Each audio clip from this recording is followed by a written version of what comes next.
Have you ever wondered what Cadwell Park looks like with 26 F1 sidecars roaring around the circuit? Well, it's time to find out. Welcome to Euro F1 Sidecar Challenge.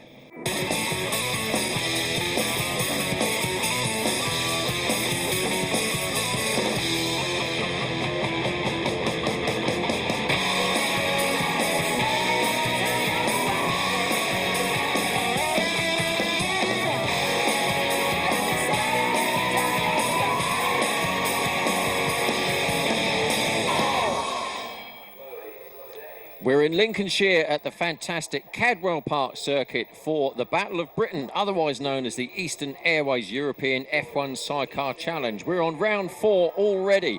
The crowds are here en masse. The weather is perfect. Let's have a look back at the last round, round 3 at Alton Park with my compatriot here, Steve Day. Yes, thanks, Roger. Well, last time out at Alton Park, of course, no Birchells due to injury, so the current world champions went out. The number 15 machine got the whole shot in race 1. Alan, Scud Schofield and Steve Thomas. Tucked in behind there, number 3, Barry James and Carl Morgan. But Tim Reeves, championship leader, number 77, was pushing his way through. On board here with Andy Peach and Charlie Richardson. Really struggling to get the power down there, but Tim Reeves made his way up into the lead, just ahead of Barry James and Carl Morgan. Carl Morgan won't be with us here this weekend, unfortunately, due to an injury, so Mark Howard will be on the back of the sidecar with Barry James, as we see Phil Bell and Ashley Hawes going round, about to take what will be one of their best results of the season, number 8. Roger Lovelock and Rick Lawrence were also improving, as were Scot Lawrie and James Neave, number 72. There we see an onboard picture there of James Neave, passenger of Scot Lawrie. But Tim Reeves it was at the front, number 77, the championship leader, that made his way round. The dust being kicked up there was from Barry James and Carl Morgan's outfit. They rejoined to finish 4th, but it was Tim Reeves and his French passenger, Gregory Cluze, that extended their championship lead at Alton Park in race 1. Race 2 then, Alan Schofield and Steve Thomas on the luminous yellow sidecar got the whole shot again. We saw an onboard there with Andy Peach and Charlie Richardson, number 16. There's Phil Bell and Ashley Hawes making progress, but once Reeves got up into the front, all eyes were on the battle for second as Roger Lovelock and Rick Lawrence on that lime green machine closed in for the battle. Reeves and Cluze pushed on away. There's the fight for second. Barry James and Carl Morgan, number 3, ahead of Schofield and Thomas. And then Roger Lovelock and Rick Lawrence, who made their way through to 3rd place and were hampering and bothering Schofield and Thomas. Peach and Richardson there having a fine scrap with Phil Bell and Ashley Hawes. But then, drama. Tim Reeves and Gregory Cluze, championship leaders, engine problems by the sounds of things. They dropped back. And here we can see Andy Peach and Charlie Richardson overtaking the series leaders. That then meant that the race at the front on the last lap was down to Lovelock and Lawrence and Schofield and Thomas. Either way, any of these guys would have taken their first win of 2010. You hear there an outfit going sideways. That's John Clark and Stuart Graham, number 90. Luckily, no injuries there. Reeves and Cluze then on the side of the circuit, clearly not happy with what happened. But the main result was that Roger Lovelock and Rick Lawrence got the first win of 2010 on the board, 25 glorious points. And that was it from the Alton Park highlights. So as we head into round 4, the halfway mark of the series, it is Reeves and Cluze on 165 points, 27 ahead now of Scud Schofield and Steve Thomas on 138, but the Birchells are still there on 99. Massive 66 points off of the lead, courtesy of missing that round 3. As the rest of the riders go down through the order there, this is the halfway point of the 8-round series, so a lot more points to be gained as the series carries on to its conclusion at Mallory Park in October.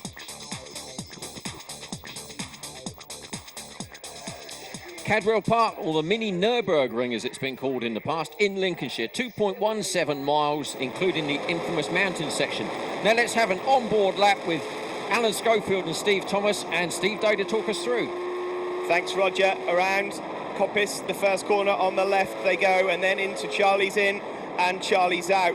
Very difficult to lay the power down, ready for the Park Straight. Cadwell Park, or to say it's physically and mentally demanding, is an understatement as they make their way down Park Straight.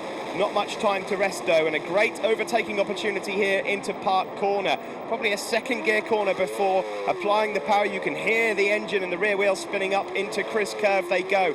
Not a lot of room for overtaking, and you certainly wouldn't want to make a move up into the gooseneck here. Probably the hairiest point for any passenger as they flick right and then left. Off camber, down the hill they go into Mansfield Corner. This all the way downhill, you cannot really afford to make an overtaking manoeuvre into there unless you want to go on the grass.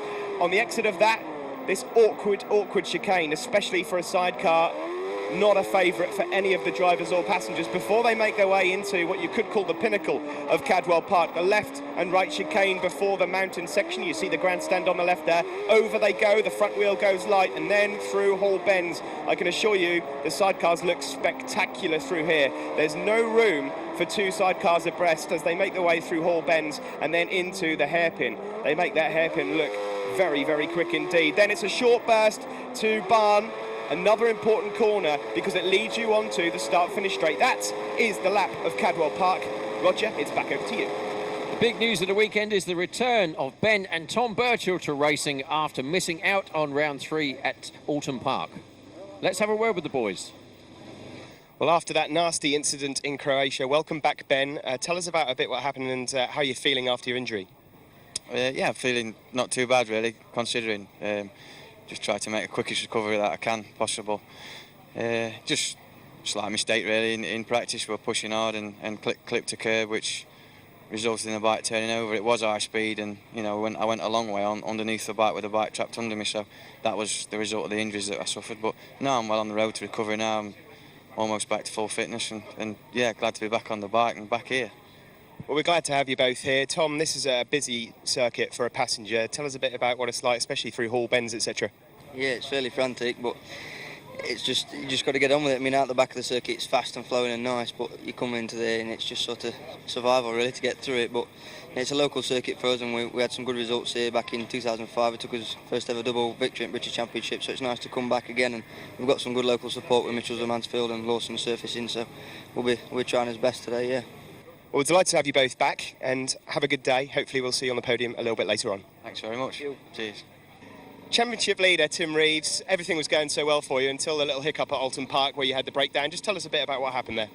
Yeah, unfortunately, the damage was done in the first race. We had an overheating problem, and it got to 120 degrees, and it's apparently the Hondas have got a little issue with the camshaft sensors. They get to what they break down, and as you'll see from the British Superbike races, that some of the solos have been having issues, and that's what happened. It was in the race, it was great, and it just cut out. The camshaft sensor went down and started to misfire, and yeah, cut out completely, unfortunately.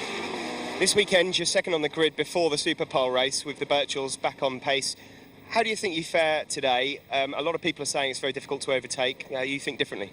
Yeah, no, it's a race, isn't it? Cadwell Park's good. I like the place. We had a few issues this morning, but we've overcome them, and yeah, the race is going to be good. Yeah, I'm sure. And we've finally got the Honda going good now, and it's really strong. And yeah, I think we'll have a good race.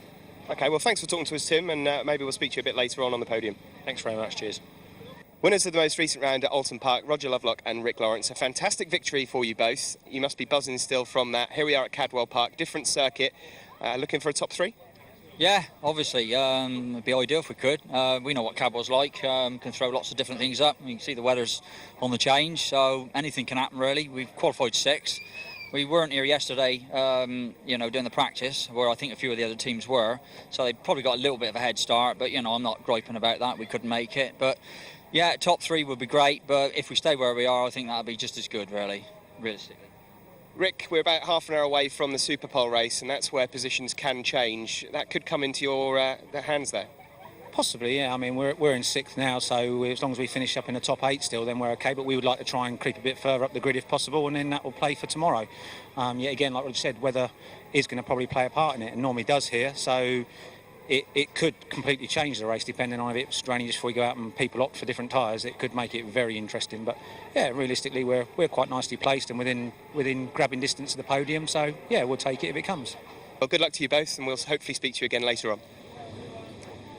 Well, you may remember at the last round, we've concentrated on the passenger and what they did round the circuit. Well, this time we thought we'd better even things up and talk to the drivers, and who better than probably the best driver there ever was, Steve Webster.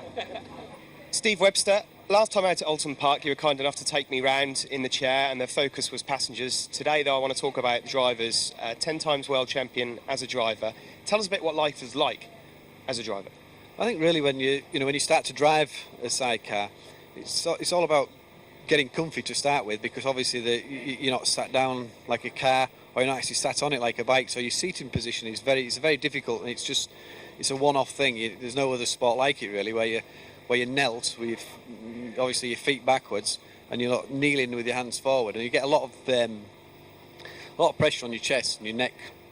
So it's very difficult to keep your head up and to see what's going on. So that part of it, from the physical side, is quite a different thing. You've got to do a lot of training for. But then most of the drivers, they also running their own, setting their own bikes up and being involved in the mechanical side as well as also trying to find the money to do it. So they're promoting themselves and running about. So it's not driving is just one part of it, but yeah, team aspect's quite immense as well. We're going to speak to Scot Lawrie in a moment, and he'll tell us a bit about how he finds things as a driver. Talk to us about the positions of the brakes, etc., because it is different, obviously, to your standard motorcycle. Yeah, you, like I said earlier, you actually knelt on kneeling down in the cockpit of the bike, and you're braking with your left foot, and all the brakes, you've got no handlebar brakes at all. All the braking of all the wheels is actually through your left foot. You've got a small brake bias at the front which you can alter, which puts more braking on the front or the back, so you can actually change that while you're going round. Change gear with your right foot, again behind you, so it's all to do with like foot pedalling really, yeah.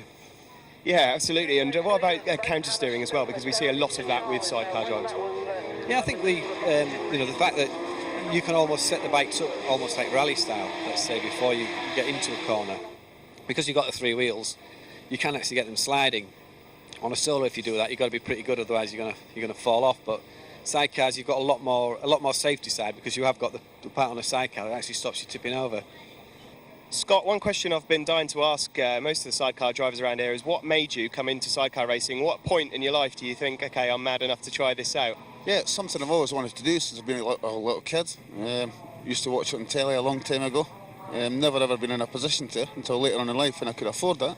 And yeah. What's the difference like? I mean, obviously you started passengering and then you went into driving. Do you prefer the driving side of it? Yeah, definitely. The only reason why I passengered in the first place was to find out what the passenger does, his job, before I moved on to driving. So once I mastered that, then I moved on to the cockpit sort of thing. Round Cadwell Park, tight and twisty, must be very hard work for both of you. Awesome place. Best place in the world to come racing a sidecar. Well, thanks for talking to us, Scott, and hopefully we'll see you up in the sort of sharp end. Yeah, let's hope so. Bye-bye. Scot Lawrie there, looking confident and looking forward to the weekend's racing. The start is always important, but even more so here, so the qualification Super Pole race was eagerly anticipated. The riders came to the line on the Saturday there to determine their grid positions for the all-important two races on Sunday. So first of all, it was on the line there, the Birchells 0.6 of a second ahead of everybody else as we headed off to the race. Barry James in there with his replacement passenger for the weekend, Mark Howard. Schofield and Thomas again not getting their customary whole shot this time, but with the bright yellow outfit they were there or thereabouts. But no surprise really, right from the off it was Tim Reeves, Greg Cluze and the Birchells disputing the lead. As we said, this is a very technical, demanding circuit, so the start really will be important, and these two were going at it hammering tongs and setting it up for a fantastic day's racing on Sunday.